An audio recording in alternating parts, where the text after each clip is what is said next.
Por que uma médica dermatologista faz tratamentos da região íntima? Eu já vou te contar.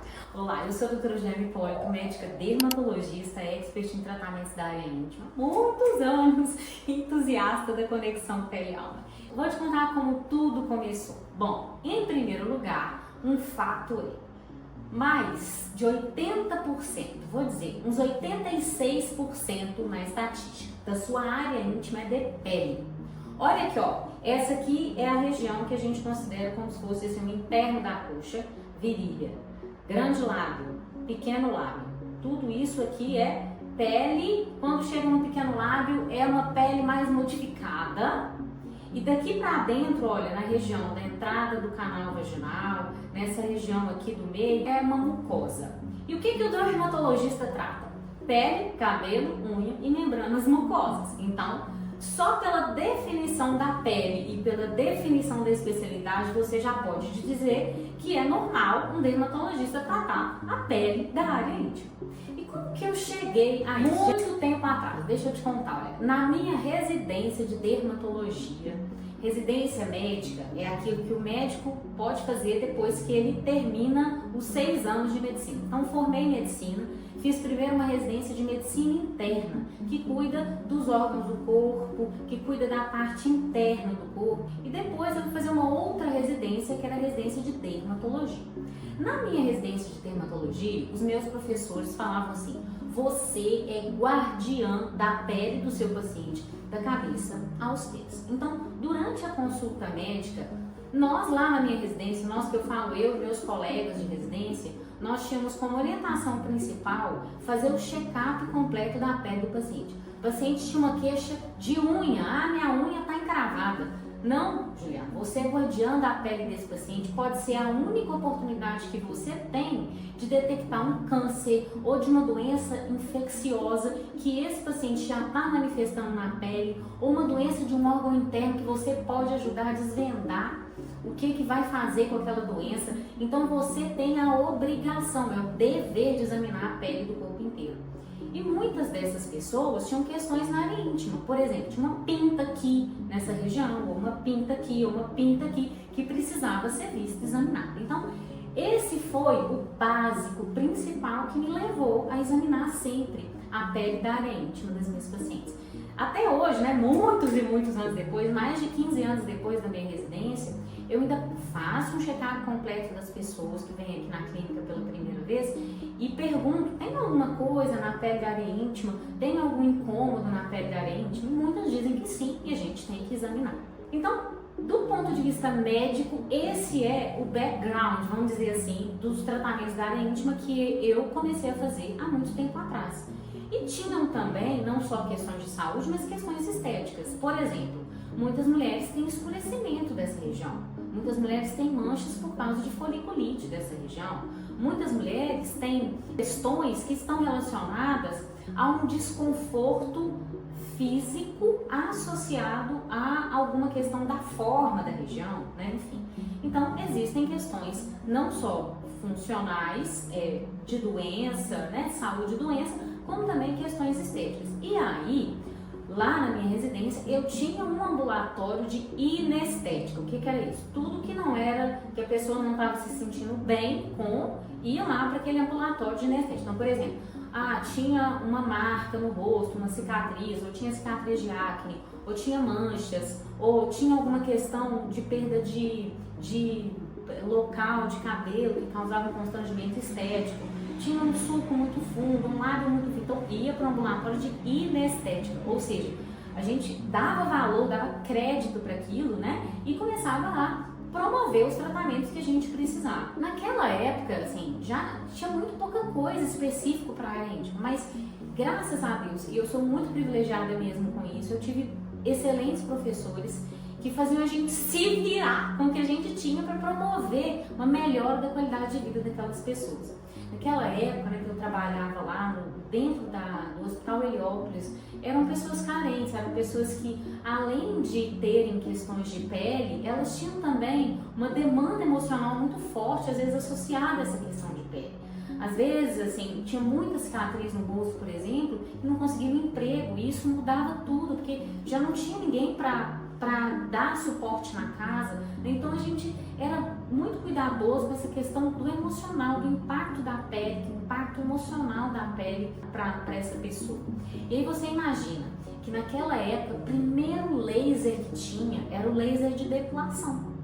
E o laser de depilação, ele, ao fazer o tratamento de tirar os pelos, ele ajudava muito, diminuir a foliculite, diminuir a mancha. Então foi o primeiro laser que eu comecei a fazer nessa região.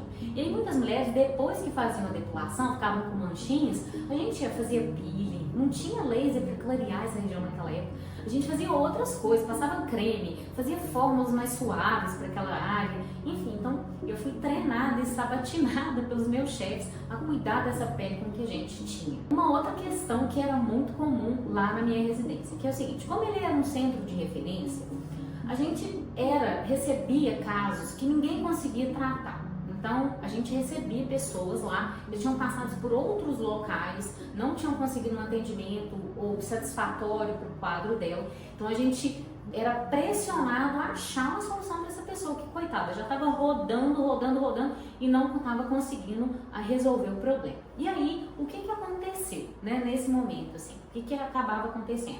Acabava acontecendo que a gente pegava casos muito difíceis. Às vezes, casos assim de violência, não só, né, na região íntima, mas em outras partes do corpo, mas às vezes a gente tinha casos de violência, tinha casos que a mulher tinha sido submetida a queimaduras, tinha problemas sérios lá, que não eram só estéticos, mas funcionais também, né? E aí a gente procurava fazer melhoras estéticas nessa região para que essas pessoas tivessem uma melhor qualidade de vida e tivessem um futuro melhor do ponto de vista funcional, né? Porque você imagina, quando tem uma queimadura nessa região, o que pode acontecer? Pode fechar esse canalzinho aqui, olha, que é o canalzinho do xixi. Tem muitas mulheres que têm problemas que fecham, né? Fecha o canal vaginal, então não iam poder ter filho, enfim, é muito complexo, né? Assim, são questões que não são assim bobagem, né? São coisas que vão mudar a vida da pessoa. Por exemplo, assim, olha, imagina que chega uma paciente, aí ela tem uma pinta do lado de cá. Se ela tem uma pinta do lado de cá que é suspeita de ser maligna, qual que é a conduta médica adequada? Retirar essa pinta. Tem que retirar essa pinta. Então, retira a pinta, manda para análise, aí chega o resultado. Dependendo do resultado, tem que ampliar mais ainda a cirurgia. Dependendo do resultado, se for benigno, não vai ampliar nada na cirurgia ali, não vai ter nada de problema. Mas aí eu tinha um professor, mas gente, eu adorava ele de paixão. Ele era considerado meio doido. Mas eu me identificava muito com ele, por quê? Porque na verdade, ele estava tentando fazer algo por aquelas pessoas, né? Ele se esforçava ao máximo para fazer o máximo possível por aquelas pessoas. E aí, por exemplo, no ambulatório dele, a gente tirava a pinta do lado de cá, o pequeno lábio do lado de cá ficava diferente do pequeno lábio do lado de cá. O que ele fazia? Agora, ela vai para um ambulatório de anestética e nós vamos marcar uma cirurgia, que é uma ninfoplastia, para remover a pele dessa região e ficar simétrica, né? E ficar mais igual um lado do outro. Vamos combinar que não existe uma simetria perfeita, não existe um critério, nada disso. Não existe falar que tem que ter um padrão estético único, não existe. O que existe é o bem-estar da pessoa, tanto o conforto físico quanto o conforto emocional da pessoa, dela para com ela mesma. Isso é um fato, né? Então a gente acabava fazendo tanto ninfoplastia, quanto tratamento de clareamento, quanto tratamento a laser para tirar o pelo, né? E nós fomos então nos especializando em cuidar da pele como um todo, né? Do paciente. Isso foi, ó, gente, 2000, nem lembro que 2000, mas 2007, 2008, né? Então eu sou médica dermatologista e cuido da pele das pessoas, né? Da pele como um todo. Então, sim, eu sou médica dermatologista e faço tratamentos da área íntima há muito tempo. Depois, olha, muitos anos depois, então não tô falando lá de 2007, 2008, né, enfim, mas quando foi em 2017, 2018, por aí, começaram a chegar os lasers que tratavam o canal vaginal. E eu sou médica de pessoas há muitos anos, as mesmas pessoas vêm comigo há muitos anos. Eu sou, na verdade, muito honrada, me sinto muito honrada por isso, porque são pessoas que podiam escolher qualquer médico para cuidar delas e me escolhem. E me escolhem por anos, então eu sou escolhida pela mesma pessoa há anos. Isso é um privilégio. E essas pessoas que foram envelhecendo junto comigo, né, na vida, na medicina, enfim, começaram a trazer demandas que elas não conseguiam falar com outras pessoas. Olha só, tava lá na cadeira de botox, fazendo um botox e tal. Aí a pessoa começava a falar comigo que estava com uma sensação estranha de dor na região íntima, que estava apertando muito o canal, né? Enfim. E nessa época começaram a surgir trabalhos científicos mostrando, por exemplo, que o botox pode ajudar quem tem vaginismo. O que é o vaginismo? Aqui, olha, a representação do canal vaginal e aqui a entrada do canal vaginal. Essa entrada do canal vaginal, ela precisa relaxar na hora de uma relação. Porque senão, na hora da entrada, se ela apertar, pode doer, pode rachar, dar fissura. Então pode dar um monte de problema nessa região quando essa região não relaxa, né? Esse local não relaxa. O que significa isso? O que significa que a mulher, quando ela está com vaginismo, ela está apertando o canal e aí vai ter muita dor, né? E vai ter problema, né? Nessa hora aqui. E nessa época, né, o botox estava sendo utilizado para tratamento de vaginismo. Né? E aí eu fui num congresso, discuti muito com as pessoas que estavam produzindo esse conhecimento científico e comecei a trazer para aqui, para a clínica, no caso na outra clínica, né, que eu tinha uma clínica anterior, a gente começou a fazer tratamentos para essa região, para diminuir o aperto do canal. E muitas mulheres se sentiam muito bem, muito confortáveis com isso e começavam a falar umas para as outras, né? Então ficava uma coisa meio que tipo de sigilo entre nós e a gente começava, né? Eu comecei a ter pacientes para fazer tratamento de vaginismo com botox nessa região, né? Botox na região íntima. E o vaginismo, ele não tem a ver só com uma questão de trauma. Não é isso, gente. Existe sim a questão relacionada a trauma, mas imagina que na menopausa, na perimenopausa, a lubrificação tá ficando menor. Então gera uma sensação de dor. Essa pele é extremamente sensível. Olha a conexão pele-alma. O que vai acontecer? A mulher vai contrair. Não é porque ela quer, é porque é uma contração involuntária, né? Uma contração de defesa, né? Então o corpo se defende, a pele informa para o cérebro manda o corpo se defender. Então essa defesa que faz o vaginismo. Então quando a gente trata essa região, fica muito mais confortável para a mulher, né? E aí, claro, a gente trata também as outras coisas, né? Que são as questões da lubrificação. Bom, aí veio essa questão do vaginismo, né? Continuando aqui na minha história, né, de vida, como é que eu fui chegando nessa coisa dos tratamentos íntimos. E muitas mulheres, depois que fazem esse tratamento do vaginismo, começaram: ai, doutora, mas o que eu faço para fazer lubrificação? Meu ginecologista falou que é normal, porque eu estou entrando na menopausa, mas não tem nada que eu possa fazer?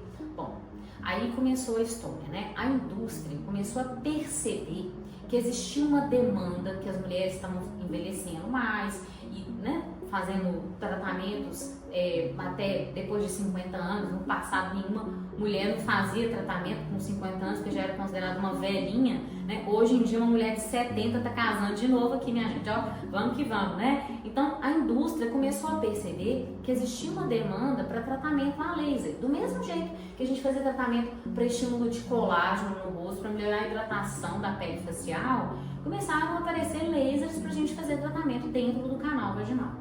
E aí eu fui buscar isso, eu fui fazer cursos, eu fui fazer especializações nisso, trouxe uma máquina que faz um tratamento dentro do canal vaginal, né? Atualmente os tratamentos são tão mais inteligentes, tão mais capazes de fazer esse cuidado, né? É que a gente tem, por exemplo, respostas maravilhosas. Para uma sessão a gente já tem respostas maravilhosas. É claro que a avaliação é individual, depende do que a mulher sente, qual que é a fase de vida que ela está, por que está acontecendo aquilo. Então tem vários porquês, mas em geral, com uma sessão a mulher já se sente confortável, né? E uma outra questão que vai acontecendo, né, com a mulher é que a gente vai perdendo colágeno no corpo todo, né? E a perda de colágeno dentro e fora do canal, ela pode gerar um constrangimento. Não é que vai gerar, não, mas ela pode gerar um constrangimento para algumas mulheres.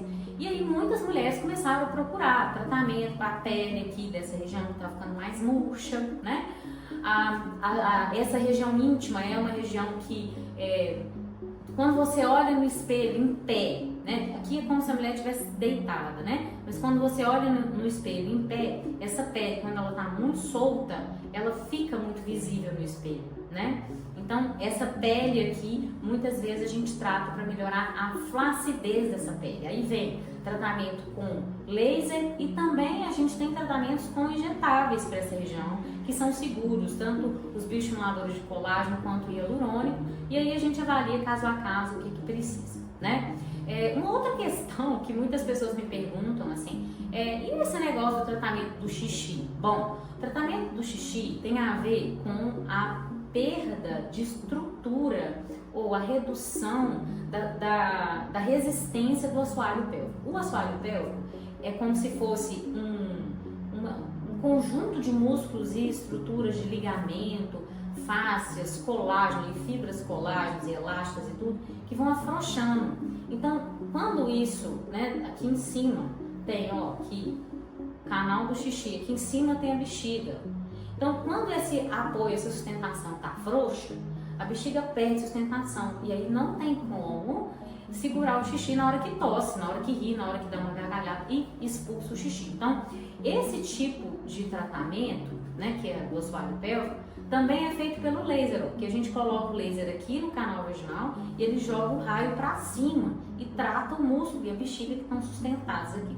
Então, é muito importante a gente entender que a estrutura toda é tratada. Tem alguns casos que a gente consegue uma melhora 360 graus na região, melhorando tanto o assoalho pélvico que a mulher, além de parar de perder xixi, tem algumas pessoas que têm problema com as fezes, que perde, não consegue controlar fezes. Então, também pode ter uma melhora dependendo do caso, né? A gente faz uma avaliação individualizada, mais uma vez eu preciso explicar isso aqui. Então, a minha história com tratamentos da área íntima, ela veio pelas demandas das minhas próprias pacientes e cada vez mais eu busco soluções para isso, porque a indústria, a ciência tem trazido mais novidades e mais soluções. Então, existem sim tratamentos que podem ser feitos por mulheres de várias idades. Por exemplo, a linfoplastia, a gente considera fazer uma linfoplastia em adolescente? A gente analisa caso a caso, mas até adolescente pode ter uma demanda por uma linfoplastia.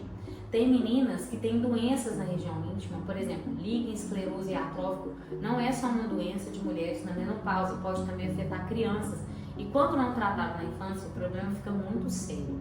Então, é muito importante você entender que existem tratamentos para várias idades, não é modismo, não é frufru de estética, né? Não é sobre padronização, é realmente sobre uma questão importante, que é uma questão de cuidado, de tratamento, de dar voz para as mulheres que têm sofrimento com essa região.